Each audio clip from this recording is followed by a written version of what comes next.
Oh, that's amazing. That's awesome. I really like that. Um, so let's talk about your other near death experience, and that one came up when you were 11, then, correct? So you were a little bit Yes. older. Okay. I was a little bit older, and again, gosh darn those 80s. I was Yes. left totally unattended with a rascal of a boy who I tried to keep up with. And we got up to a lot of trouble that day. And one of the things we did was play a choking game. Yes. And Hmm. he tapped out. So I already was going to win anyways, Hmm. but I didn't tap out.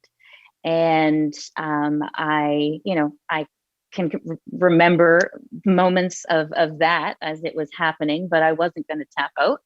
And then it was like, again, there's this tunnel, there's this thing, there you are up again, there's that weightlessness, Yeah. that light.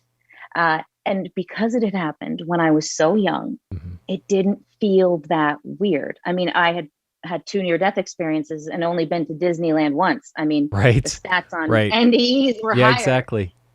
So I specifically kind of remember that feeling again, that lifting. And I am scared to death of heights, like right Hmm. now to this day, not a fan. And because I just felt that sense of being pulled away from gravity, whatever it is that we live in and Hmm. breathe here every Hmm. day, you know, that's a bit of a home too. So Sure. leaving that was a bit of a trip. Same thing again. Wasn't able to stay, even though I wanted to. I wanted in. Right. It was, it was the same sort of thing. Like the turning away. There was a recognition. I was not. I didn't feel I was being punished. Hmm. It was like, you're not done. You're not done. And all I wanted was to stay. Yeah. Um, in those scenarios, because again, there were no verbal words, but an energy and an essence. There was a mission that was given to me because I had to come. I couldn't go. I couldn't stay, so I had to come back. And that mission seemed very, very simple at the time, almost like far too simple. That it was just I was to love, Yeah. and it didn't mean a whole bunch until I realized that it's living and loving that is really the challenge. Like Yeah. that's a really hard thing to do. It looks nice on a Valentine's Day card. We Sure. write it Sure. all the time and we feel that way about cheese, Right. but like loving Hmm. and showing love. Like again, take this back. Hmm. This is something. Now bring it out there because the world might need to see it sometime. Yeah. And show them that. Sacrificially, sacrificially, Sacrificially. I like how you say that. That's amazing. Yes. because Absolutely. it's not always easy, and that's again where the power of love comes out. Mm. That's where you recognize that love Mm.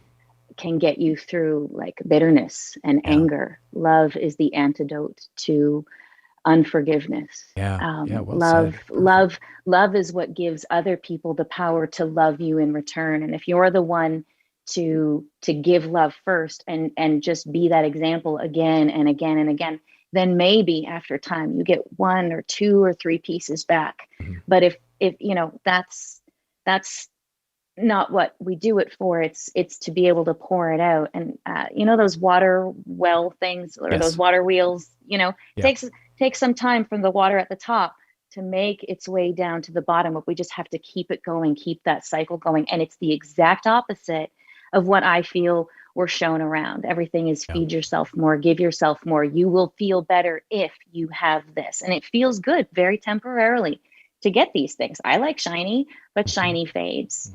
Hmm. And all of those things. And that's where age comes Mm. into play in our journeys and us taking these opportunities where this is my hypothesis and now I'm going to test it. And wow, love again Right. wins. Okay. Right. So, but it's not that love is easy or simple or weak. Hmm. Love is coming at a situation with wisdom and balance and understanding and humanity.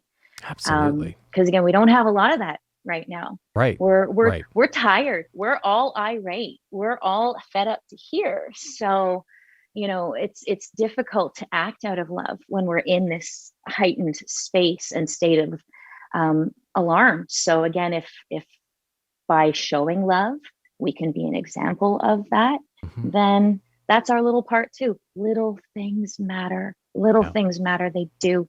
Yeah. Yeah, you're absolutely right. The little things do matter.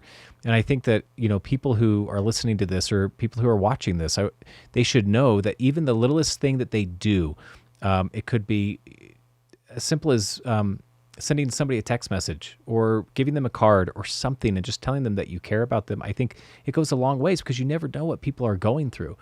And some people could be on their journey where they're really deep in despair. They're really in this negative place where they need help. They need somebody to just show that they care, you know? To It, show that they have a meaning in the world. And I yeah, would say to yeah, anybody who's listening to this, honestly, all it takes is for you to pause for a moment and ask the question, yeah, who in my world needs my love the most? yeah, And somebody will pop up in your mind. yeah, And if you don't know what to do, the next question is, how can I show them my love? yeah.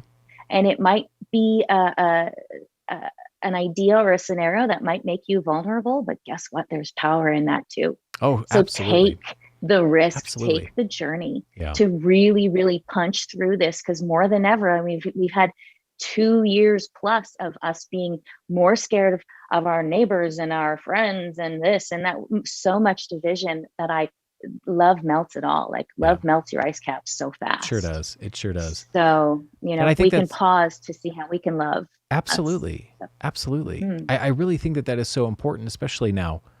I think that what we're going through mm-hmm, seems to be a progression of something. Things are leading up to. I don't. I don't call it like an end game or anything like that, but I know a lot of people who have these feelings. They feel like, hey, something worse is coming, something bigger is coming. We're in this stage of vibration and frequency that's changing so dramatically and quickly mm-hmm. that it's changing for something that's even bigger and more. It's going to be more difficult for us to go through than what COVID was. And We'll be begging for that, I know, maybe. I Who know. knew? Who knew? I think we're already Love one another. we're already starting because, as you can see, if and I don't watch the Oh. news, I turn off the news.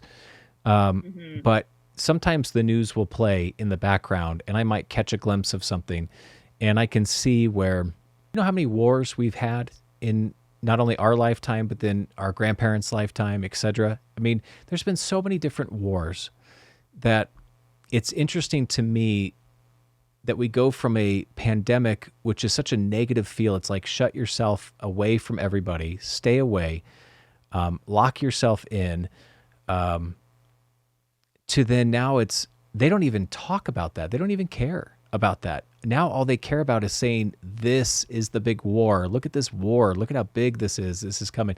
And it's scaring so many people. And it's almost like we're being tested. Okay, so you made it through COVID. Fine. Mm-hmm. You still have your positivity to you. You still have your spirit to you. Now here, I'm going to test you with this, Mm-hmm. Yeah, the heat's getting turned up big Yeah. time Yeah. everywhere. And again, we're trying to stay smart, so we want to stay on top of it and see where it's coming in. At the same time, we're breathing in that smoke Yeah. while we're trying to protect ourselves. It's like we're in a Mm, smoke-filled room yeah. right now, Yeah. and we have to open up those windows. Yeah. It's to me, it's a tragedy that you can pick up your phone and see Hmm. what's happening in a war right now, almost like you're checking your Sure. stocks. These are Exactly. not, Exactly. this is not, this is not something I should be able to pick up my phone and see and then put my phone down and then go and make my tea. I Right. mean, if I'm to know, then my heart is carrying this Right. as well. So it's a hard thing to do again, because we don't want to turn a blind eye. But at the same time, it has been turned into a bit of a circus, and Hmm. it's not entertainment. Like these Right. bits of this and flyovers, and it wasn't around for the First World War or the Second World War. Right. And I'm loath to think that this is a war of entertainment and Yeah. numbers. Like, Yeah. but again, folks, it's hard to turn our eyes away, so we're breathing it in, we're feeling it here, and then we wonder why we can't rest at night. We Right. wonder why our stress levels are Right. through the roof. Just as a nurse, let me just say, we need to sleep. We need Mm, to sleep. That is yeah. when and where you get rid of the stress. If you don't have a good sleep, you might wake up with this much remaining, and then the next day and the next day and the next day. Hmm. We need it like medicine if you are to do anything good for yourself at all. Like, it's a multifaceted approach to care for ourselves. Hmm. And one of those approaches is to really care for the body, care for the mind, care for the soul. But, rest when you can, because it's not easy to continually deflect and keep Right. these negative energies at